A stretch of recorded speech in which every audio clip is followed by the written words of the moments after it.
Hello and welcome to Cooking with Marjorie. So today I'm going to show you how to cook a gammon or ham. I've got a green gammon here. You can get smoked, whatever you want. Ask your butcher if that's where you're getting it, whether it needs to be pre-soaked. This one doesn't, it's fine. And what you're going to do is essentially simmer it gently for 20 minutes for every 450 grams. Or 20 minutes per pound in old money. And I'm going to add some vegetables to my big pan here of water. So I'm just putting in some onions. I'm not finely chopping it or anything. It's just adding a bit of flavour into the water, which actually helps make a delicious ham stock, because I tend to use the cooking liquor as stock for making delicious soups after I've cooked my ham. So I'm just going to add in, I've got some slightly old carrots there that I've literally I haven't peeled them, I've topped and tailed them, and then just chop them into chunks. And again, I'm going to put those in. And a bit of celery, and the tops as well. And I'm going to put in some peppercorns. So I've got some whole peppercorns, just a sort of teaspoonful of those. And if you've got some bay leaves, that's quite nice. You can do this with apple juice, cider you could add, but essentially, or you can just do it with plain water, whatever you feel like. And then I'm going to put this whole joint, into the water, make sure it's covered, and then bring it slowly to the boil. Turn it down and then simmer. So this is nearly 6 pounds to 2 kilos, 750 grams. So it's going to take just about 2 hours to gently simmer. And then after that we'll glaze it and roast it. What's great about this recipe is that you can have it, we're going to have it for supper this evening as a delicious roast ham.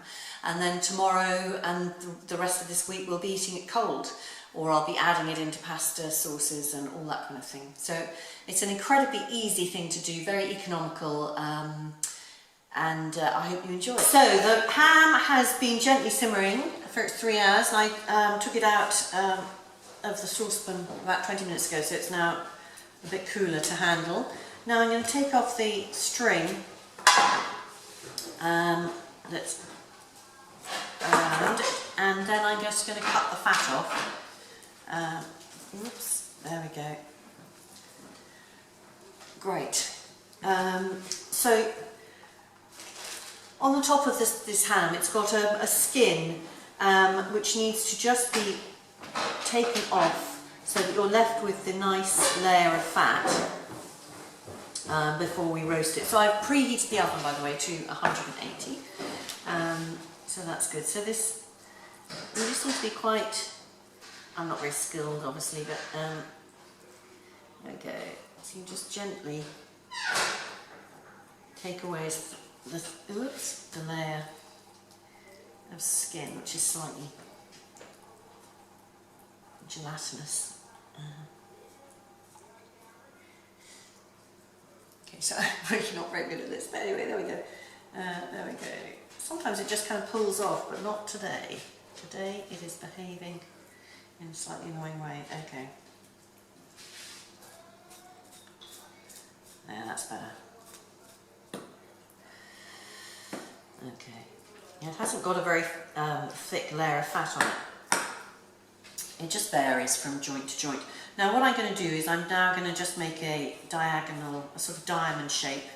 So I'm just scoring the fat into diamond shapes. There we go. And now I'm going to mix together some mustard and sugar, which I'm then going to spread on top of the ham. And of course this is what makes a roast ham so delicious. Now everyone uses all sorts of different mixtures. Some people just put honey and mustard, but I use soft brown sugar and Dijon mustard. So I've put in quite a large tablespoon of mustard, and I'm going to put about 2 tablespoons of soft brown sugar, and then I'm just going to mix it all up together. There we go, into a nice squidgy, a lot of fun this. Okay, good mess, here we are, there we are, so well and truly mixed together, and then I'm just going to spread that on top of my joint. I'm going to put my joint into my roasting pan while I do this. Okay, so you want to, essentially you're spreading this on top of the fat of your joint. There we go. There we are, right. There we are. So it's nice and spread evenly over the fat on the joint. And then I'm literally just going to put that into the oven for half an hour, 40 minutes, until it's all nice, crisp and delicious looking. And then it needs to rest again for about 10-20 minutes before you eat it. And then you carve it into lovely hot slices of ham. Perfect. And as I said, the best thing about it is that all week we're going to have cold ham to eat. Enjoy.